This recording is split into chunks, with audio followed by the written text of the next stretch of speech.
नमस्कार, RN TV national में आपका स्वागत है और मैं हूं आपके साथ सुमन पाल। बुलेटिन की शुरुआत करते हैं बड़ी खबर के साथ। उत्तर प्रदेश के मुख्यमंत्री योगी आदित्यनाथ ने नोएडा में अधिकारियों और जनप्रतिनिधियों के साथ बैठक कर क्षेत्रीय विकास योजनाओं और जन कल्याणकारी जुड़े मुद्दों पर ही कई बार चर्चा की है और इस बार भी चर्चा की और बैठक में शहर की सड़क ट्रैफिक व्यवस्था और सुरक्षा से जुड़े महत्वपूर्ण विषयों पर विशेष फोकस किया गया है।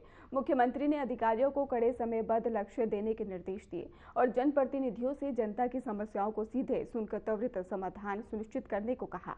योगी सरकार ने यह भी कहा है कि विकास और जन सुविधाओं की दिशा में कोई समझौता नहीं होगा।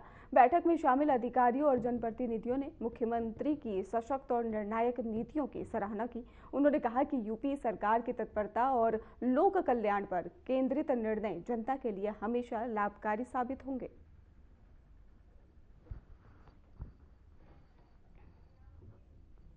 मथुरा के ब्रिज मंडल के प्रमुख तीर्थ स्थल बरसाना में विश्व प्रसिद्ध लठमार होली की तैयारियां जोरों शोरों से चल रही है और जिला अधिकारी सीपी सिंह ने पुलिस और प्रशासनिक अधिकारियों के साथ बैठक कर सुरक्षा और व्यवस्थाओं का जायजा लिया। जानकारी के अनुसार 24 फरवरी को बरसाना में लठ होली और 25 फरवरी को लठमार होली का आयोजन होगा। इसके बाद ही 26 फरवरी को नंदगांव में लठमार होली संपन्न होगी। 24 फरवरी को ही प्रदेश के मुख्यमंत्री योगी आदित्यनाथ के रंग उत्सव कार्यक्रम में शामिल होने की संभावना को देखते हुए जिला प्रशासन द्वारा व्यापक तैयारियां की जा रही है। वहीं पर 14 फरवरी को कैबिनेट मंत्री चौधरी लक्ष्मी नारायण सिंह की अध्यक्षता में एक बैठक भी आयोजित होगी।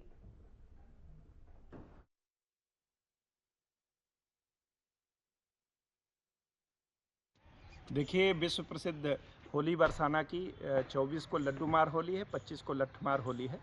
उसकी तैयारी के लिए आज मैं पूरी टीम के साथ, जिसमें पीडब्ल्यूडी के इंजीनियर्स थे, एमबीडीए के सचिव साहब थे, इंजीनियर्स थे, हमारे दोनों एडीएम साहब थे, एसडीएम थे, सिंचाई विभाग के एक्सईएम थे, नगर पंचायत की अधिशासी अधिकारी थी। हम लोगों ने पूरा पैदल भ्रमण करके कैसे साफ़ सफाई हो, श्रद्धालु जो आएंगे उनके कहाँ रुकेंगे, उनको बेसिक एमिनिटीज़ कैसे दी जाएँ, जो रोड पे अतिक्रमण आदि है वो कैसे हटाया जाए, थीम पेंटिंग जो करानी है वो कैसे कैसे कराई जाए, मंदिर के अंदर क्या व्यवस्था रहे, श्रद्धालु किधर से आएंगे और किस तरीके से उनका निकास द्वार होगा, इन सारी व्यवस्थाओं को लेकर के सुबेरे से हम लोगों ने पूरा एक माइक्रो लेवल पर निरीक्षण किया है। पहले भी हम लोगों ने बैठक करके निर्देश दिए थे, जिनके काम आप स्वयं भी देख रहे होंगे, जगह जगह हो भी रहे हैं। ये हमारे लिए बहुत गौरव का विषय होता है कि जो ब्रज की होली है, खास करके बरसाना में, नंदगांव में, बलदाऊ जी का हुरंगा और जो रंग भरनी एकादशी का है बस ठाकुर बांके बिहारी जी के मंदिर में और हमारी जन्मभूमि में, ये बहुत ही ऐतिहासिक तरीके से यहाँ होली का त्यौहार मनाया जाता है और ये भाईचारे का त्यौहार है, एक मानवता का त्यौहार है। ये इसमें किसी प्रकार की कोई तैयारियों में कमी ना रह जाए, कोई जो श्रद्धालु आवें वो एक अच्छा अनुभव लेकर के वापस यहाँ से जाएं और यहाँ की जो संस्कृति है, जो यहाँ की कला है, जो यहाँ की छवि है और ये जो ठाकुर जी की, राधा रानी जी की जो का आशीर्वाद है, लेकर के हर श्रद्धालु अपने घर को वापस जाए, इसी की दिशा में हम लोग लगातार प्रयास कर रहे हैं और मुझे पूरा विश्वास है कि जो टीम है वो समय से अपने सभी कामों को अंजाम देगी।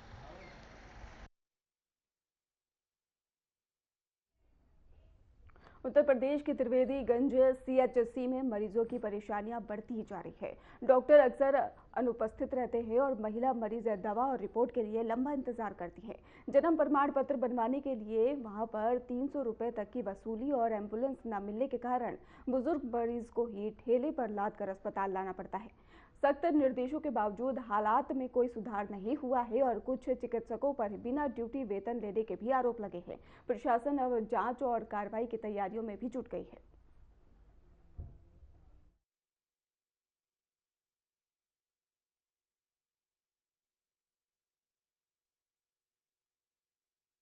हाँ, तो उन्होंने हमसे बोला कि आप गए और उसके बाद वो ठेलिए पे लाए गए। पूरी बात तो सुनिए आप। उसके बाद उन्होंने हमसे ये बात कही कि आपने देख लिया। मैंने कहा मृत घोषित। उनकी माँ, उनकी वाइफ जो थी वो बहुत रो रही थी, वो भी बेहोश हुई, उनको लेके अंदर आया गया, उनका प्रॉपर इलाज किया गया। तब तक उनके साथ लड़का था, उसने बोला भैया आप इसी पे लाद दो इनको, हम इनको लेके जा रहे हैं। तो हमने कहा ठीक है। फिर हमने उसको उस पे, क्या कोई 100 वाहन या कोई और व्यवस्था नहीं है कि वाहन का मरीज, एम्बुलेंस भी है, उत्तर प्रदेश सरकार लगातार नहीं तो भाई घर वाले जिन्होंने मुझसे ये बात बोली उन्होंने कहा भाई हम ऐसे ही अभी इतना ले जाना चाहते हैं। नहीं, कुछ अगर आपके मतलब यहाँ पे है, परिसर में है, तो कहीं कोई हमारे रख रखाव परिसर में कोई शव वाहन नहीं, वो ठेलिए पे आपके परिसर के बाहर ही तो काफी देर तक रखा गया वो था। जैसे ही आया मैं सामने मिला, मैं एकदम अपने ऑन द गेट उससे पेशेंट से मिला।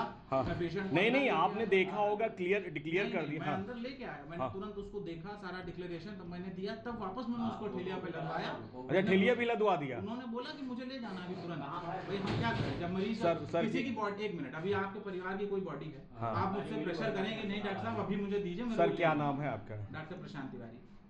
नमस्कार, आप देख रहे हैं RN TV national news channel. आपको बता दें कि उत्तर प्रदेश के बाराबंकी जिले की अगर हम बात करें, जिलाधिकारी शशांक त्रिपाठी और जो मुख्य चिकित्सा अधिकारी हैं अवधेश यादव द्वारा तमाम जो है सख्त निर्देश दिए जा रहे हैं, औचक निरीक्षण किया जाता है। लेकिन त्रिवेदीगंज सीएचसी से शर्मसार करने की तस्वीरें उस समय सामने आई जब एक बुजुर्ग था, उसको जो है उसको ठेलिए पर लेकर यहाँ लाया गया, उसके बाद उसको फिर रिटर्न वापस किया गया। ऐसे में एक और मामला सामने आया है कि कई महिला मरीजों ने बताया है कि यहाँ पर डॉक्टर नदारत रहते हैं, गायब रहते हैं, और यहाँ तक की और एक बड़ा मामला आया है कि यहाँ पर जो है जन्म प्रमाण पत्र के नाम पर जो है अवैध वसूली की जाती है। तो ऐसे शर्मसार करने के मामले अगर उत्तर प्रदेश के बाराबंकी जिले के त्रिवेदीगंज से सामने आएगा तो देखना होगा कि जो बाहर से दवाएं लिखी जाती है, जिलाधिकारी शशांक त्रिपाठी सख्त निर्देश देते हैं, समीक्षा बैठक करते हैं स्वास्थ्य विभाग के अधिकारियों के साथ, लेकिन शर्मसार करने की तस्वीर एक बार फिर बाराबंकी जिले के त्रिवेदीगंज से सामने आई। अब देखना होगा कि इस मामले को लेकर क्या कार्रवाई जिलाधिकारी शशांक त्रिपाठी और जो मुख्य चिकित्सा अधिकारी हैं अवधेश यादव क्या करते, देखने वाली बात होगी। RN TV national news channel के लिए बाराबंकी से जितेंद्र शुक्ला।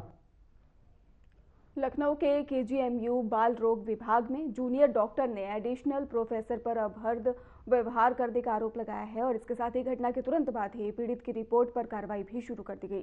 अस्पताल में ही मामले की जांच के लिए 11 फरवरी को विशाखा कमेटी गठित की गई थी और प्रारंभिक जांच में आरोप सही पाए जाने पर आरोपी एडिशनल प्रोफेसर को निलंबित भी कर दिया गया। अस्पताल प्रशासन ने डॉक्टर और स्टाफ की सुरक्षा पर विशेष ध्यान देने की बात कही है। विस्तृत जांच अभी जारी है और सख्त कार्रवाई की आश्वासित भी किया गया है। मामला अस्पताल में चर्चा का विषय बना हुआ है और प्रशासन इसकी निगरानी कर रहा है।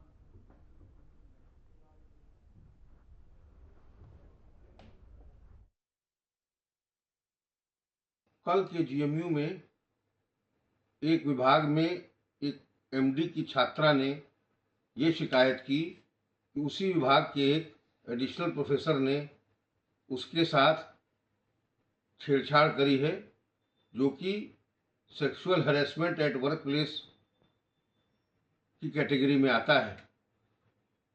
इस विषय में अक्सर देखा गया है यदि जिसकी शिकायत है वो एक सीनियर पद पे है तो निष्पक्ष जांच पर प्रश्न चिन्ह उठते हैं और निष्पक्ष जांच संभव नहीं होती है। इसलिए यूनिवर्सिटी केजीएमयू ने अपने वाइस चांसलर के नेतृत्व में ऐसे मामलों की जीरो टॉलरेंस की नीति के तहत उस शिक्षक को तत्काल प्रभाव से निलंबित कर दिया है तथा वो जांच के दौरान विभाग नहीं जाएंगे और प्रकरण की जांच विशाखा कमेटी को सौंप दी गई है। सस्पेंशन होने से आशा है कि निष्पक्ष जांच संभव हो पाएगी।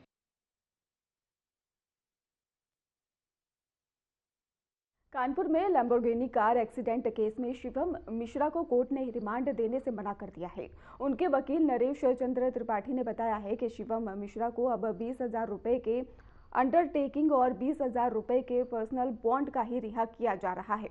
वकील का आरोप है कि पुलिस सरकार के दबाव में काम कर रही है और शिवम मिश्रा को गलत तरीके से गिरफ्तार किया गया था।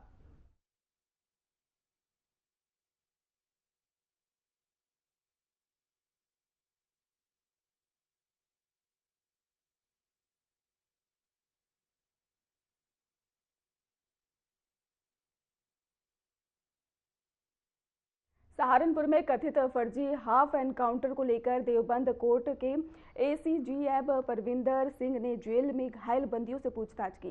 कैदियों ने आरोप लगाया कि उन्हें मारपीट और करंट देकर अपराध कबूल करने पर मजबूर किया गया और फिर पैरों में गोली मारकर मुठभेड़ का रूप दिया गया। इलाहाबाद हाईकोर्ट ने पहले कहा था कि उत्तर प्रदेश को पुलिस राज्य नहीं बनने दिया जा रहा है और वहीं पर कुछ पुलिस अधिकारी प्रमोशन के लिए आरोपियों को गोली मारते हैं। मामला अब प्रशासन की अगली कार्रवाई में केंद्रित है।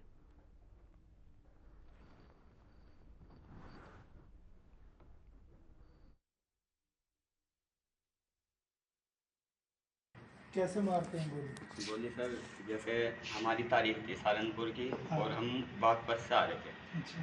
तो जैसे बागपत से आ रहे थे हमको शामली पार्क पे उठा लिया। अच्छा। लोकेशन पे हमारा नंबर लग रहा था। ठीक है। तो जैसे उठाया फिर हमको चौकी में ले गए।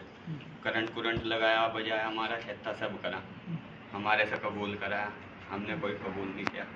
तो फिर उसके बाद जंगल में ले गए, जैसे शाम हुई।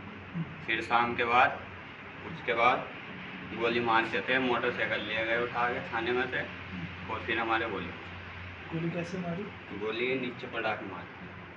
क्या पूरा बताओ ना, कैसे ऐसे लेटने की जरूरत नहीं है, ऐसे लेटो मत। फिर ऐसे टांग रखते और कपड़ा रखते, इतनी दूर से गोली अच्छा, चलो नीचे मारी ना। तो फिर उसके बाद अपना उसके कट्टे की फायरिंग कर खुद कर देती है।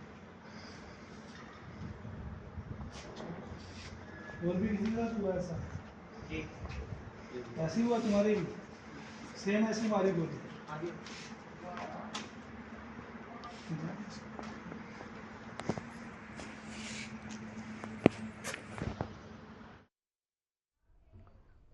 वाराणसी की 15 साल की छात्रा ने इतिहास रचते हुए 5,555 बार ओम लिखकर यूरेशिया वर्ल्ड रिकॉर्ड में नाम दर्ज किया है। छात्रा ने ओम को अलग डिजाइन और प्रकार में लिखा और जिससे ये रिकॉर्ड विशेष रूप से उल्लेखनीय बना। इस मौके पर छात्रों को रिकॉर्ड का ही सर्टिफिकेट वैदिक मंत्रोच्चार के बीच में प्रदान किया गया। वाराणसी में इस उपलब्धि को लेकर उत्सव का माहौल रहा और छात्रा की मेहनत और कला की सभी सराहना कर रहे हैं। भगवान विश्वनाथ की कृपा है कि उनके धाम की सेवा करते हुए जो इस तरह के अभिनव प्रयोग होते हैं उनमें मुझे भी सहभाग का अवसर प्राप्त होता है। 15 वर्ष की बिटिया स्वर्णा ने जो एक कीर्तिमान स्थापित किया है पाणिनि कन्या महाविद्यालय में, आज इस कार्यक्रम में आने का मुझे भी अवसर प्राप्त हुआ और इसमें 5,555 प्रणवाक्षर ओम की आकृति को, और सभी आकृतियां भिन्न भिन्न हैं, सभी की शैली भिन्न भिन्न है, रंग से, रूप से, रंग जो उसका लिखने का स्टाइल है। आप सोचिए, हम प्रायः जो क्रिमिनल केसेस होते हैं, ट्रायल चलता है, वहाँ पर व्यक्ति की हैंड राइटिंग से उसकी पहचान होती है और एक बच्ची के द्वारा 5,555 यानी कुल 5 सहस्त्र से भी अधिक जो अलग अलग हैंड राइटिंग में उसको लिखना, उसके बाद कितनी एकाग्रता का विषय रहा होगा। एक वर्ष में परीक्षा भी रही होगी, बीमारी भी रही होगी, घर की भी समस्याएं रही होंगी, मन का अवसाद भी रहा होगा, कभी मन अच्छा रहा होगा, कभी खराब रहा होगा। तो यह केवल 5,555 ओम लिखना नहीं है, बल्कि एकाग्रता का भी बहुत बड़ा उदाहरण है और निश्चित रूप से सनातन संस्कृति में मन को एकाग्र करने के जो विभिन्न प्रयोग हैं, साधना के द्वारा संस्कृत की विद्यार्थी बच्ची है और पाणिनि कन्या महाविद्यालय में इसको शिक्षा प्राप्त हो रही है। तो मन की एकाग्रता, मन की शांति, मन का कौशल और मन की साधना ही मोक्ष की साधना होती है। तो काशी के भीतर मोक्ष साधना होती है। निश्चित रूप से बहुत अभिनव, बहुत नूतन प्रयोग है और जैसा मुझे बताया गया है ये पूरे विश्व में। अमरोहा के गजरोला में कौशल महोत्सव का आयोजन हुआ और जहां पर इसका उद्देश्य जो बताया गया, उद्घाटन जो मंत्री ने किया है, उन्होंने कार्यक्रम को संबोधित करते हुए कहा कि ये महोत्सव युवाओं की प्रतिभा और कौशल को बढ़ावा देने के महत्वपूर्ण मंच है। कार्यक्रम में बजट पर भी चर्चा हुई है और जयंत चौधरी ने प्रेस वार्ता में कहा कि नया बजट वास्तव में युवा शक्ति से प्रेरित है और युवाओं के विकास और अवसरों को ध्यान में रखकर तैयार किया गया है। नहीं, इसमें जो है यूजीसी रेगुलेटर है और हालांकि वो प्राइवेट यूनिवर्सिटी है, लेकिन छात्रों के हित को आगे रखा ही जाएगा। जो भी उसमें कार्रवाई करनी होगी। बच्चे लगातार प्रदर्शन भी कर रहे हैं, एसपी ऑफिस भी पहुंच गए, मगर मैं अभी तक कोई अधिकारियों से आज इसका जायजा लूंगा, रिपोर्ट लूंगा। अच्छा, एक यहाँ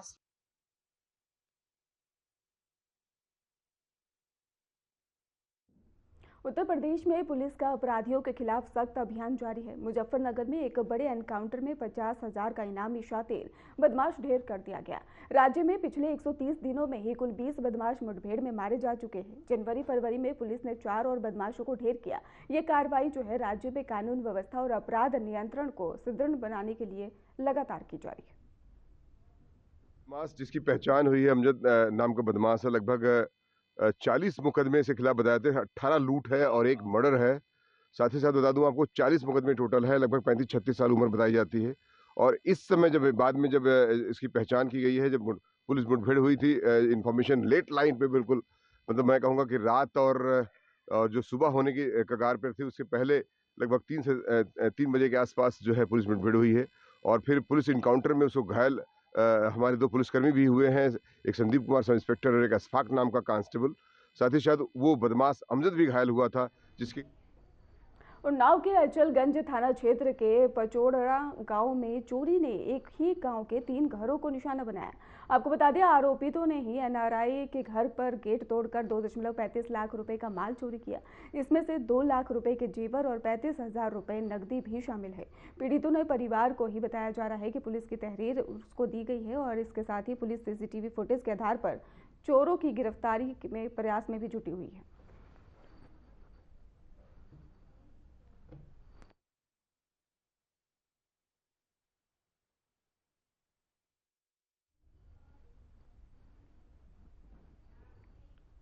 बहराइच के महसी तहसील में बार एसोसिएशन के अधिवक्ता एसडीएम आलोक प्रसाद के खिलाफ संघर्ष लगातार जारी रहा। अधिवक्ताओं ने एसडीएम को हटाने की मांग पर अड़े रहे और इसके साथ ही बार एसोसिएशन के अध्यक्ष भारत प्रसाद मिश्रा ने जानकारी दी है कि एसडीएम आलोक प्रसाद पर गंभीर आरोपों वाले पत्र शासन और जिला प्रशासन सहित संबंधित अधिकारियों को भेजे जा चुके हैं।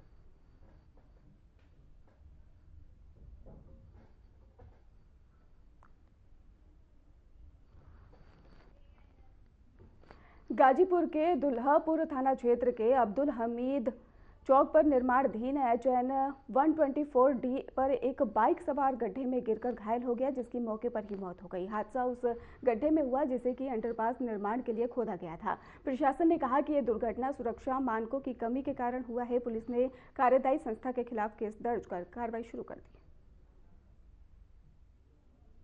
जनपद गाजीपुर में 124D मरदा से लेकर के सैदपुर तक की एक सड़क परियोजना है, जिसमें जो जखनिया और सैदपुर तहसील से होकर के गुजरती है। इसमें जखनिया तहसील के अंतर्गत दुल्लापुर क्षेत्र में एक बीर अब्दुल हमीद चौक के पास में एक पिलर के लिए एक संबंधित फर्म के द्वारा निर्माण कार्यों के दौरान गड्ढा खोदा गया था, जिसमें एक व्यक्ति की गिरने से मौत हो गई और इसका तत्काल संज्ञान लिया गया। निश्चित तौर पे ये संबंधित फर्म के द्वारा सुरक्षा मानदंडों का पूरी तरीके से अनुपालन।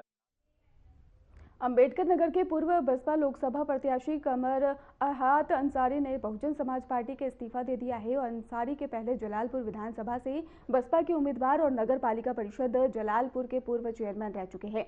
बीएसपी से इस्तीफा देने के बाद राजनीतिक हलचलों में भी यहां पर हलकों में काफी ज्यादा हलचल देखने को मिल रही है।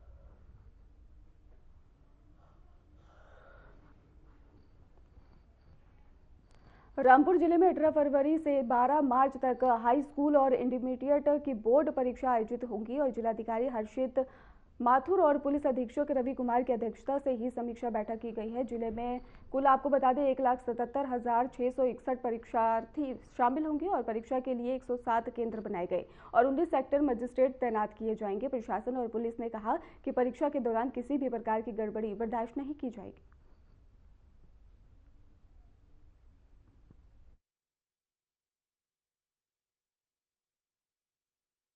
परीक्षा को लेकर जो भी केंद्र बनाए गए हैं परीक्षा के उस तक किस तरह से पुलिस की सुरक्षा रहेगी, उनके आदेश दिए गए हैं। देखिए, जो है पुलिस की सुरक्षा इस परीक्षा के दृष्टिगत ऐसी है कि सभी सेंटर्स पे ड्यूटीज रहेंगी, रूट्स में ड्यूटीज रहेंगी। इसके अलावा जो स्ट्रांग रूम्स है वहाँ पे भी ड्यूटीज रहेंगी। डबल लॉक की भी व्यवस्थाएं की गई है, जहाँ पे थाना प्रभारी भी मौजूद रहेंगे उनको खोलने के समय में और बंद करने के समय में। इसके अलावा अन्य जो ब्रीफिंग है, बाकी स्टैटिक मजिस्ट्रेट्स के निर्देश पे पुलिस वहाँ पे हमेशा डिस्पोजल पे रहेगी। तो ये सुनिश्चित किया जाएगा कि जो भी परीक्षा हो रही है वो सुचितापूर्ण तरीके से हो, साफ सुथरी परीक्षा हो। और अगर कहीं पे कोई इस तरह की कानपुर के नौबस्ता थाना क्षेत्र में एक सीएनजी ऑटो में अचानक से आग लग गई। आग इतनी तेज थी कि ऑटो पूरी तरह से जलकर खाक हो गया। सूचना पाते ही मौके पर मौजूद लोग और चालक ने समय रहते खुद को और यात्री को बाहर निकाला और पुलिस और फायर ब्रिगेड ने आग पर काबू पाया।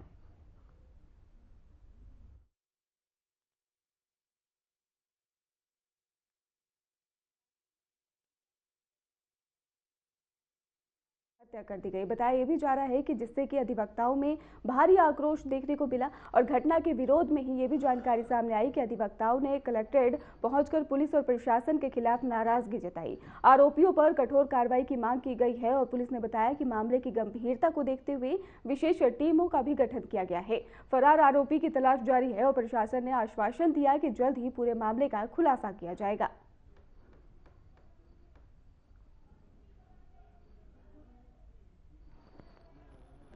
और तस्वीरें हम आपको दिखा रहे हैं एक्सक्लूसिव, जो फिर सिर्फ और सिर्फ आर्यन टीवी के पास से बताया जा रहा है कि अधिवक्ताओं ने नाराजगी भी जताई है। इसको लेकर दिन दहाड़े ही हत्या का मामला सामने आया और इसके साथ ही आपको जानकारी दे दें कि जिसके बाद अब पुलिस भी पूरे मामले की जांच में जुट गई है। तो तस्वीरें आपको लगातार हम दिखा रहे हैं किस तरीके से यह मारपीट करके दिन दहाड़े ही सख्त कार्रवाई। अब मुआवजे की भी बात की जा रही है। फिलहाल आपको बता दें कि फरार आरोपियों की तलाश भी लगातार जारी है।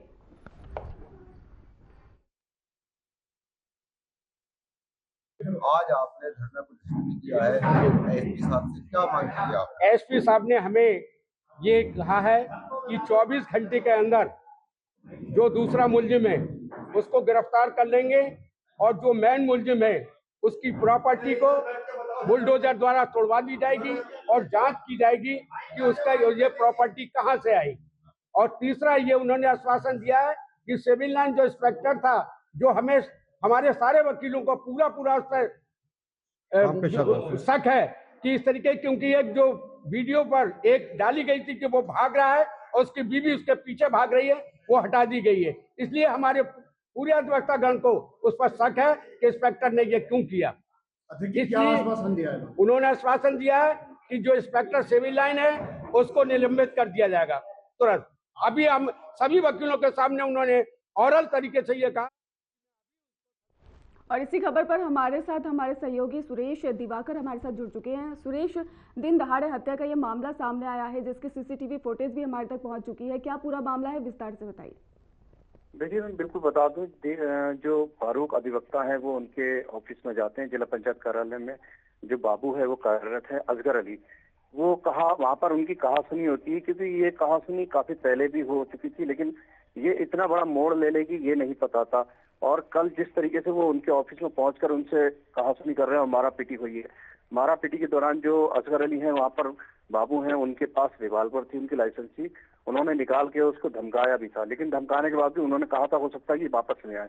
ये जो अधिवक्ता फारूक हैं वो कहीं ना कहीं देखा जाए तो वो एक लड़ने के मूड से थे और इसी वजह उन्होंने उससे हाथापाई के दौरान फारूक के सीने में गोली लग गई है। गोली लगने के बाद उनकी अस्पताल ले जाते समय डेथ हो गई है और जो असगर अली था वो वहां से फरार हो गया था।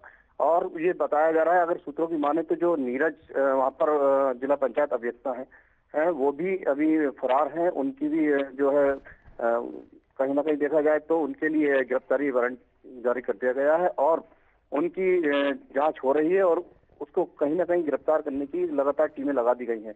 अब ये देखना होगा कि पुलिस कितनी जल्दी उनको गिरफ्तार कर सकती है। जी बिल्कुल, जिस तरीके से आप जानकारी दे रहे हैं, लेकिन ये भी बताया जा रहा है कि अधिवक्ताओं ने इस पर नाराजगी भी जताई है, तो ये कितना विरोध देखने को मिल रहा है? देखिए, जो यहाँ के जो बार एसोसिएशन के जिला जो अध्यक्ष हैं राजेंद्र प्रसाद लोधी, उन्होंने ये कहा है कि हमने 24 घंटे का समय दिया है पुलिस को कि वो जो नीरज रस्तोगी है, जो मास्टरमाइंड है इसका, वो उसको गिरफ्तार करे और जो असगर अली है उसके घर को बुलडोज किया जाए। और जो उनकी जो डिमांड है वो लगभग ये है कि वकील के लिए जो मरा है 2 करोड़ रुपए, वो डिमांड पूरी की जाए। अगर ऐसा नहीं होता है तो वो पश्चिमी उत्तर प्रदेश में पूरे में धरना प्रदर्शन करेंगे। हो सकता है कि कल भी वो धरना प्रदर्शन के लिए कह चुके हैं और इससे बढ़ के भी धरना प्रदर्शन कर सकते हैं और बहुत ज्यादा कहीं ना कहीं आक्रोश दिख रहा है वकीलों में। अब आगे की रणनीति क्या होगी ये तो कल ही पता चल पाएगा। जी बिल्कुल सुरेश, इस पूरी खबर पर अपडेट आना फिलहाल बाकी है। फिलहाल आपका बहुत बहुत धन्यवाद हमारे साथ जुड़ने के लिए और अहम जानकारी देने के लिए। फिलहाल खास बुलेटिन में बस इतना ही। आप देखते रहिए RN TV नेशनल।